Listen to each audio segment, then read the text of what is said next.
Everyone, ఈరోజు మన snacks లిస్ట్లో సూపర్ క్రిస్పీ అండ్ ఎమ్మీగా ఉండే పన్నీర్ ఫింగర్స్ తయారు చేసుకుందామా. ఈవినింగ్ టీకి పర్ఫెక్ట్గా ఉంటుంది. కిడ్స్కి కూడా ఇది చాలా బాగా నచ్చే స్నాక్ అనమాట. సో ప్రాసెస్లోకి వెళ్ళిపోదాం.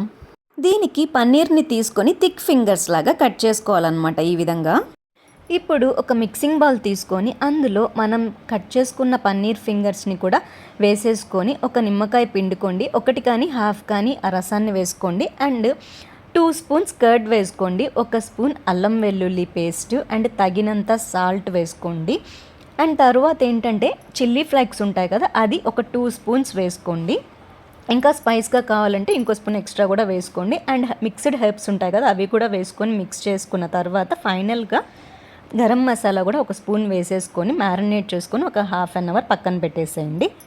ఇప్పుడు కోటింగ్ కోసం హాఫ్ కప్ కార్న్ఫ్లోర్ వేసుకొని ఒక 2 స్పూన్స్ బియ్యం పిండి కూడా వేసుకోండి, అంటే రైస్ ఫ్లోర్ అనమాట. అది కూడా వేసేసుకున్న తర్వాత ఒక 1 స్పూన్ మిరియాల పొడి వేసుకోండి. తర్వాత తగినంత ఉప్పు అండ్ 1 స్పూన్ దాకా చిల్లీ ఫ్లేక్స్ కూడా వేసి బాగా మిక్స్ చేసుకోవాలి. ఇప్పుడు ఒక బాండిల్ తీసుకొని అందులో సరిపడా ఆయిల్ వేసుకోండి, అంటే డీప్ ఫ్రైకి సరిపడా ఆయిల్ వేసుకున్న తర్వాత ఆయిల్ కాగిన తర్వాత మనం మ్యారినేట్ చేసుకున్న పన్నీర్ పీసెస్ని మనం మిక్స్ చేసుకున్న పౌడర్లో కోట్ చేసుకొని ఇప్పుడు ఆయిల్లో 1 by 1 వేసుకోండి. ఈ పన్నీర్ పీసెస్ గోల్డెన్ కలర్ వచ్చేంత వరకు డీప్ ఫ్రై చేసుకోవాలి. ఇప్పుడే క్రిస్పీగా ఉంటాయన్నమాట. ఇప్పుడు ఇందులో కాంబినేషన్గా ఒక 2 స్పూన్స్ కర్డ్ వేసుకోండి, అంటే పుల్లగా ఉండకూడదు అనమాట. ఫ్రెష్ పెరుగుని వేసుకొని తగినంత సాల్ట్, చిల్లీ ఫ్లేక్స్ ఒక 1 స్పూన్ ఆర్ 2 స్పూన్స్ వేసుకొని కాంబినేషన్గా తింటే సూపర్గా ఉంటుంది.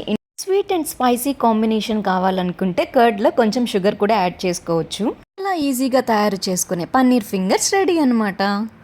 సబ్స్క్రైబ్ చేసుకోండి.